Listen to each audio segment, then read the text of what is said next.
Come on guys, जैसे कि इससे पहली वीडियो में बनाई थी, उसमें आपने सीखा था ट्रांजिटिव और इंट्रांजिटिव वर्ब क्या होती है और क्या रिलेशन होता है उसका एक्टिव पैसिव से। जैसे हम ट्रांजिटिव वर्ब होती है हमारी सक्रिय क्रिया बोलते हैं, उसका हम एक्टिव से पैसिव बना सकते हैं, जबकि जो अक्रिय क्रिया होती है इंट्रांजिटिव वर्ब, ठीक है, जिस वर्ब को ऑब्जेक्ट की आवश्यकता नहीं होती है, तो ऐसी वर्ब हमारी इंट्रांजिटिव कहलाती है, उसके लिए हम एक्टिव से पैसिव नहीं बना सकते हैं। और कितने सेंटेंसों का बनाया था ये भी मैंने बताया था आपके लिए लास्ट वीडियो में। तो एक्टिव से पैसिव बनाने के लिए जो टेंस यूज होते हैं, सबसे पहले हम यूज करते हैं प्रेजेंट इंडेफिनिट टेंस।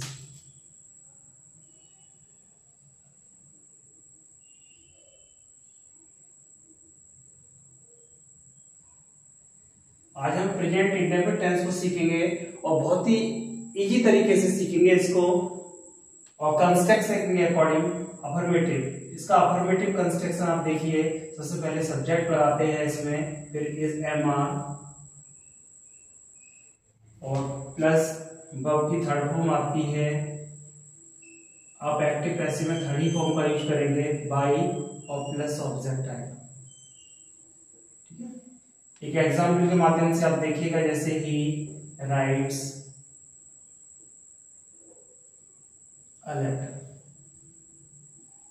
यानी वह एक पत्र लिखता है। यदि प्रेजेंट इंडेफिनिट देखिए आप, वर्ब की फर्स्ट फॉर्म में ऐसे इस लिखा हुआ है, इसका मतलब प्रेजेंट इंडेफिनिट टेंस है। अब यहाँ पर ये हमारा ही क्या करता है, ये राइट्स में लिखता है एक पद। यहाँ पर कार्य करने वाला कौन है, डूअर कौन है, तो यहाँ पर ही है। और ये कर क्या रहा है, एक लेटर लिख रहा है, ये हमारा ऑब्जेक्ट होता है और ये नॉन डूअर के रूप में यूज होता है। जो ये डूअर है वर्क करने वाला, ये नॉन डूअर है, ये हमारा ऑब्जेक्ट है। तो ऑब्जेक्ट को सब्जेक्ट के स्थान पर, इसको हम ऑब्जेक्ट के स्थान पे ले जाएंगे। जैसे हमारा ये लिखा हुआ है सब्जेक्ट, तो हमने ऑब्जेक्ट का जो सब्जेक्ट बनेगा वो हम लेंगे इसको, और यहाँ पर ये ऑब्जेक्ट है, तो ये सब्जेक्ट का जो ऑब्जेक्ट आएगा वो हम उसको लेंगे। जैसे ए लेटर, यहाँ पर ए लेटर आ जाएगा, ए लेटर, ये हमारा सिंगुलर है। हम इस कंस्ट्रक्शन के अकॉर्डिंग चलेंगे। यहाँ पर यू ए लेटर, और ये लेटर सिंगुलर है, इसलिए हमने इज लगाएंगे, इज। और वर्ब की थर्ड फॉर्म क्या है, रिटेन बाई लगा दिया। बाई किसके द्वारा लिखा गया है, तो यहाँ पर बाई ही का ऑब्जेक्ट क्या होता है, हिम के द्वारा लिखा गया है। तो इसके इस स्ट्रक्चर, इस कंस्ट्रक्शन के अकॉर्डिंग चलेंगे तो हमारा गलत नहीं होगा सेंटेंस। ऐसे ही हम नेगेटिव कंस्ट्रक्शन हमारा होता है, इसमें हम क्या करते हैं, सब्जेक्ट लगाते हैं और इज एम आर, ये हमारी हेल्पिंग वर्ब का काम करती है, और प्लस नॉट लगा देंगे और वर्ब की थर्ड फॉर्म और प्लस बाई और प्लस ऑब्जेक्ट। जैसे ही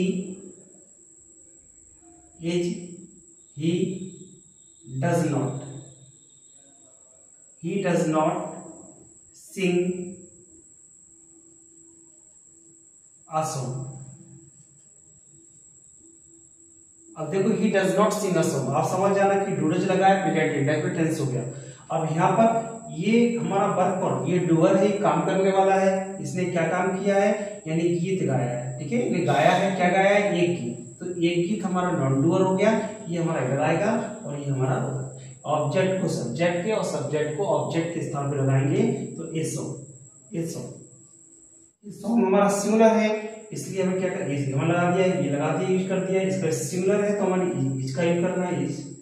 अब नॉट है तो नॉट लगाइए आप। ठीक है, वर्ब की थर्ड फॉर्म है, वर्ब की थर्ड फॉर्म सिंग की क्या होती है, संग।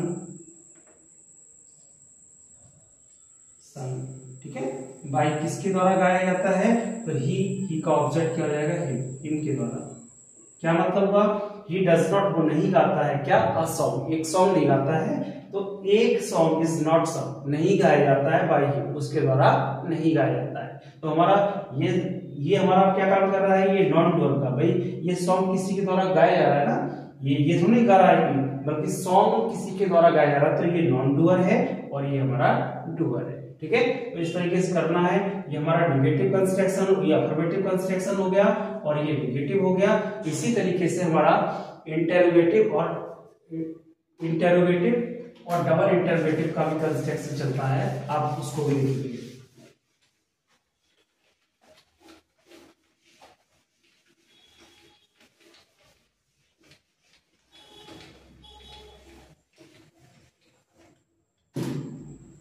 इंटरवेटिव देखिएगा आप,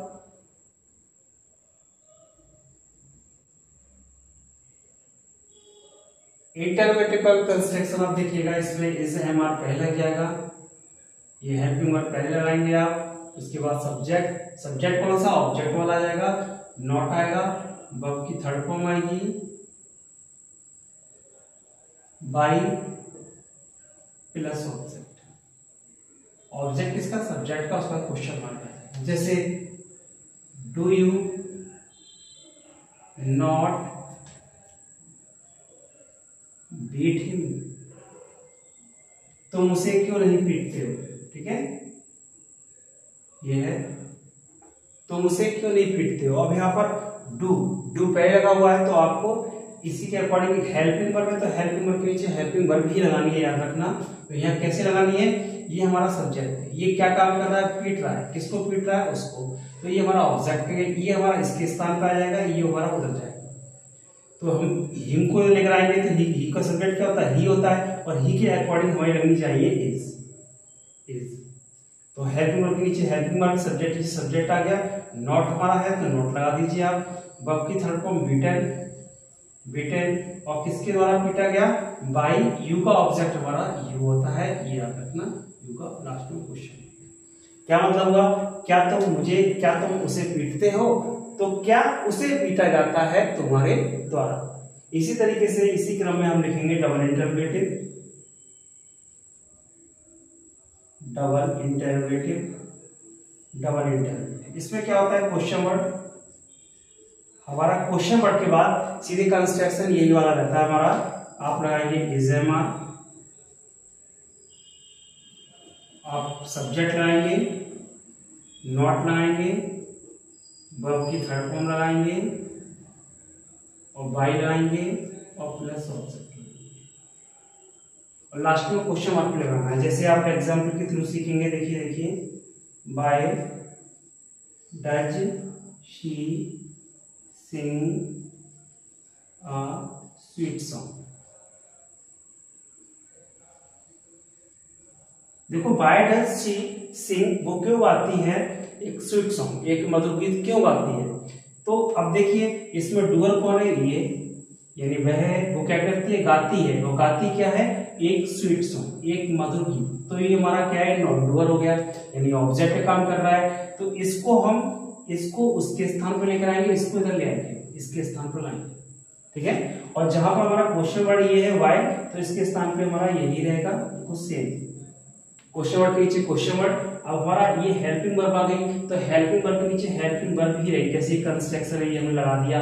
इसके बाद इसमें से एक चीज लगानी है, किसके अकॉर्डिंग, भाई आ स्वीट सॉन्ग हम इधर लेकर आएंगे, आ स्वीट सॉन्ग, आ स्वीट सॉन्ग। तो आ स्वीट सॉन्ग सिंगुलर है, इसलिए हमारा इस काम करेगा, तो why is a sweet song.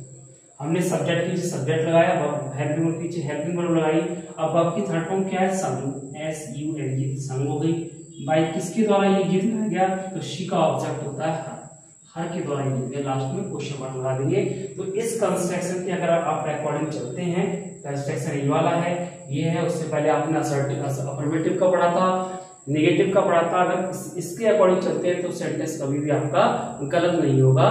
तो इसी तरीके से आप कंस्ट्रक्शन के अकॉर्डिंग सारे सेंटेंसों को आप क्रम वाइज पढ़ेंगे। इसको बहुत इजी तरीके से, वो सबसे अच्छा तरीका, सबसे इजी तरीका है ये, ठीक है। तो थैंक यू।